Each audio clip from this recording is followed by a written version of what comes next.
एक भोंदू रहता था, पर वो इतना सीधा था कि सब प्यार से उसको भोंदू ही बुलाते थे। गायों की सेवा करता था और जिस आश्रम में रहता था वहां के गुरुदेव शाम को प्रवचन करते थे तो सबसे पीछे बैठ के सुनता था। भोंदू को लगता था गुरुजी जो बोल रहे हैं ये बिल्कुल सत्य है, इसमें कोई झूठ नहीं है। एक दिन गुरुजी प्रवचन करते हुए बोले, यमुना के पल्ली पार भांडीर वन में ठाकुर जी गैया चराने आए। भांडीर वन का नाम सुनते भोंदू कान खड़े हो गए। बोले भांडीर वन तो मैं जाता हूँ गैया लेके, मुझे तो कभी मिले नहीं वहां पे। अरे मुंह में ही कमी होगी, मुंह में ही सामर्थ्य नहीं होगी उनको देखवे कि मैं ही नहीं देख पाए होंगे, वो तो आते होंगे वहां पे, मुझे ना दिखे होंगे। भोंदू ने पहली बार जिज्ञासा करी, गुरुदेव ठाकुर जी दिखते कैसे हैं? तो गुरुदेव भी हंस गया, अच्छा भोंदू पूछ रहा है, बैठ जाओ बताते हैं। मोर मुकुट पहनते हैं ठाकुर जी, और बोले 2 कान हैं लेकिन कुंडल एक ही पहनते हैं। ठाकुर जी ऐसे पुष्प तोड़ के कान के ऊपर लगा लेते हैं, दोनों कानों में एक ही कुंडल को फेर फेर के पहनते। ठाकुर जी पीली पीताम्बरी, ऐसी ठाकुर जी पीली पहनते, पीली पीताम्बरी। माला कैसी पहनते हैं? ठाकुर जी ऐसी पहनते हैं पूरी पैरों तक जाए। ये देखो गुरु जी कह रहे हैं तो निश्चित है भंडीर वन में आते हैं ठाकुर जी। भोंदू अपनी गैया लेकर के भांडीर वन पहुंच गया। गैया चर रही थी, अब भोंदू ढूंढ रहा है, कभी वृक्ष के नीचे जाके देखे, कभी कहीं देखे, कभी ढूंढे कहीं से चंदन की सुगंधी आ जाए। गुरुजी बता रहे थे उनमें से चंदन की सुगंधी आती है, क्या पता कन्हैया यहीं कहीं हो। इतने भाव से, इतने प्रेम से और इतने भोलेपन से ढूंढने लगा ठाकुर जी को, और ठाकुर जी नहीं मिलते ना तो अपने आप को ही कोसता, मुंह में योग्यता ना होगी यही मारे ना मिल रहे, ठाकुर जी तो यही है। गुरु जी की बात गलत नहीं है, ठाकुर जी तो यही है। उसके उस सहज भाव पर, उसके उस सरल भोंदूपने पर ठाकुर जी रीझ गए। और इतने में ही भोंदू हताश निराश उदास बैठा था, खुद को कोस रहा था, मुंह में योग्यता ना है, मुंह ठाकुर जी मिलना है रहे। इतने में ही देखा सामने से असंख्य गायों का झुंड आ रहा है, और भोंदू ने जैसी उन गायों को देखा, ऐसी गाय कभी देखी नहीं, अलग गाय, सींग चमक रहे हैं, सींगों के ऊपर के भाग में सोने चांदी मड़े हुए हैं, ऐसी ऐसी सुंदर सुंदर तंदुरुस्त गैया। तभी देख रहा है भोंदू पीताम्बरी पहनी है, गले में वैजंती माला धारण की है, सिर पर पाग पहनी है, एक कान में कुंडल है, मंद मंद मुस्कुरा करके दतुइयां दिखा रहे हैं, कटाक्ष नेत्रों से कभी इधर देख रहे हैं कभी उधर देख रहे हैं, अपनी वेणु को कमर में कस करके गैयाओं के गले में गलवैयां डाल करके श्याम सुंदर भोंदू की तरफ चलते भय आ रहे हैं। ये दृश्य देखकर के हाथ पांव कांपने लगे भोंदू के। उसको लगा मेरे पास तो आएंगे ही नहीं, है वहीं से मुड़ जाएंगे, अब मैं उनके पास जाके उनको असहज नहीं करूंगा, यहीं से देख लूं, यहीं से प्रणाम कर लूं। लेकिन जैसे जैसे प्रणाम करके ऊपर देखता, ठाकुर जी और पास आ रहे हैं, और पास आ रहे हैं, और पास आ रहे हैं। जैसे ही ठाकुर जी आकर के बैठे, भोंदू के पास शब्द नहीं है, हाथ पैर कंपित हो रहे हैं, उसको सूझ ही नहीं रहा करूं क्या मैं, इनके लिए क्या बिछाऊं, कहां बैठाऊं। ठाकुर जी ने अपने आप ही भोंदू के गले में हाथ डाली, अरे तेरा नाम कहा है? जैसे ही ठाकुर जी ने नाम पूछा, भोंदू अपना ही नाम भूल गया, बोले मुझे याद ही नहीं मेरा नाम क्या है, पर प्रेम से सब लोग मुझे भोंदू बुलाते हैं। अब तो भोंदू नाम सुनते ही ठाकुर जी ताली दे दे के हंसने लगे, तेरा नाम भोंदू है? बोले हाँ मेरा नाम भोंदू है। और ठाकुर जी आपको अच्छा लगा? बोले हाँ बहुत अच्छा लगा।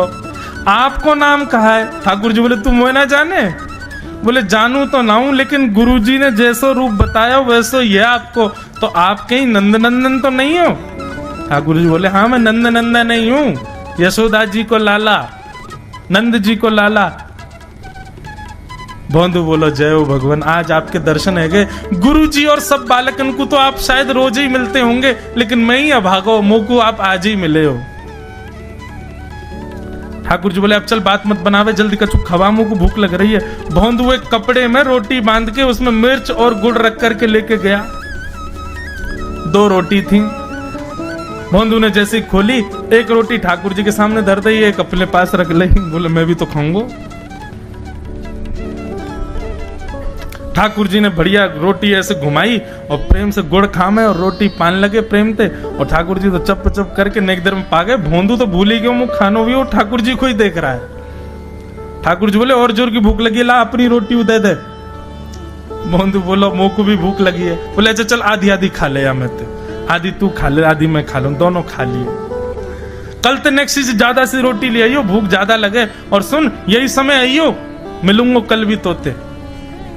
ठाकुर जी अपने मार्ग पर चले गए। भोंदू इतना प्रसन्न है, बोले आज मुझको ठाकुर जी मिल गए। गुरुदेव के प्रवचन का समय हो गया, भोंदू पीछे जाके बैठ गया, अपने गुरुदेव को प्रणाम करे, इनकी कृपा से ठाकुर जी मिले। उसने किसी को नहीं बताया, उसको लगा सबको ही मिलते हैं भगवान, मुझे ही मिले हैं बहुत दिन बाद। दूसरे दिन भोंदू खूब सारी सामग्री रसोई घर में इकट्ठा करके जाने लगा। किसी ने जाके गुरुदेव से कह दिया कि भोंदू बहुत सारी सामग्री ले जा रहा है। गुरुदेव ने जाके कही, भोंदू इतनी सामग्री ले जा रहा हो भैया, वो भंडारो करेगो का? नहीं गुरुजी भंडारो तो नहीं करूंगा, वो नंद नंदन नाम है, वो यशोदा नंदन मदन मोहन, वो अपनी गैया चरा के आए, कल भी आए, मेरी रोटी खा गए, मैं भूखो ही रहेगा कल। या हमारे ज्यादा सी ले जा रहा हूं, बेचारे बहुत भूखे आए कल, कि उनको पेट भर जाएगा, मैं भी पा लूंगा, या हमारे गुरुजी आज ज्यादा सामग्री ले जा रहा हूं।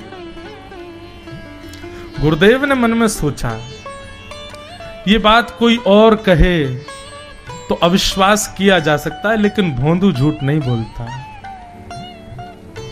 भोंदू कभी झूठ नहीं बोलता, भोंदू की बात पर विश्वास करना ही पड़ेगा। गुरुदेव बोले सुन सुन, ठाकुर जी आए थे? बोले हाँ।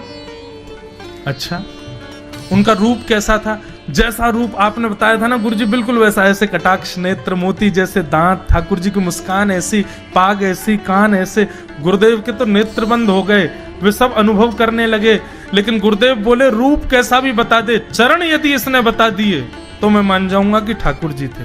अच्छा तूने चरण देखे? बोले हाँ गुरुजी मैंने चरण देखे। चरण कैसे थे? ठाकुर जी के चरण जब वो चल करके आगे बढ़ते हैं ना तो चिन्ह बन जाते हैं। कहीं ध्वजा बनी थी, कहीं शंख बना था, कहीं कुछ बना था, और उनके जो नखून है ना उनमें से ऐसा लगता है मानो जैसे कोमल का पराग हो, कमल का पराग हो। और चरणों का रंग कैसा, जैसे मानो जैसे गुरुदेव कमल होता है ना, कमल की आकृति, ऐसे ठाकुर जी के चरण। जब चरण का यथावत वर्णन भोंदू ने कर दिया, गुरुदेव समझ गए, बोले निश्चित ठाकुर जी आते। नहीं तो भोंदू कहां जाने, इतनी बुद्धि नहीं है उस पे कि वो इतना सब कुछ ढूंढ धाड़ के मुझे बताए। भोंदू एक काम करेगा? बोले हाँ।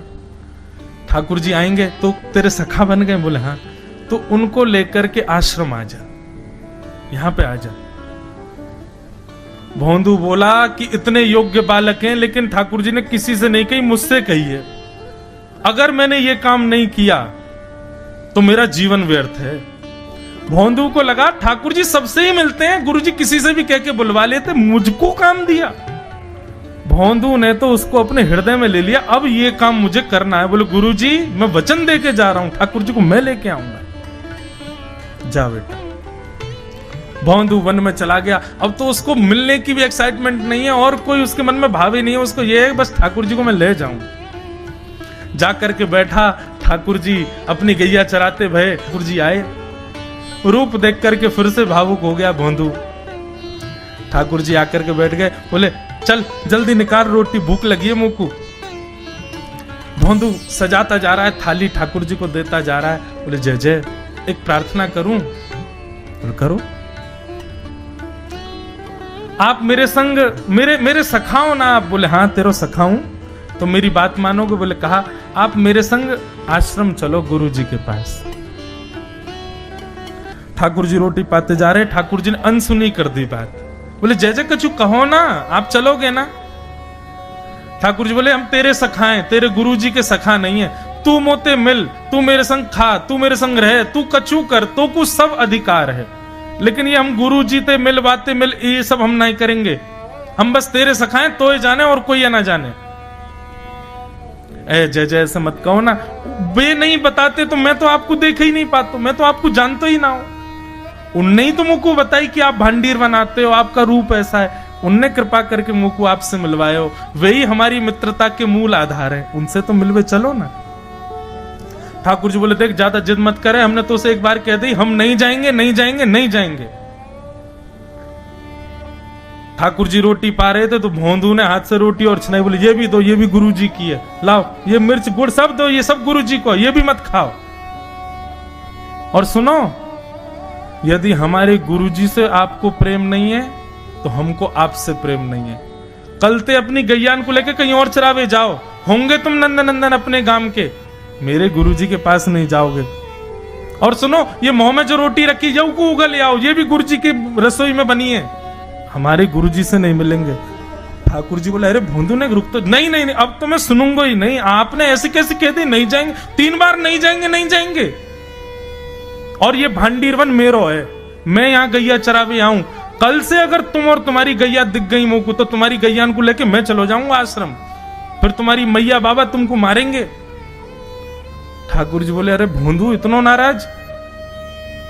बोले यदि मुझसे मित्रता रखनी है तो मुंह को वचन देना पड़ेगा कि आप आश्रम चलोगे, और अगर आपने फिर से नहीं कही तो मैं जा रहा हूं वापस, और कभी आपको मुख नहीं देखूंगा, अपना मुख नहीं दिखाऊंगा।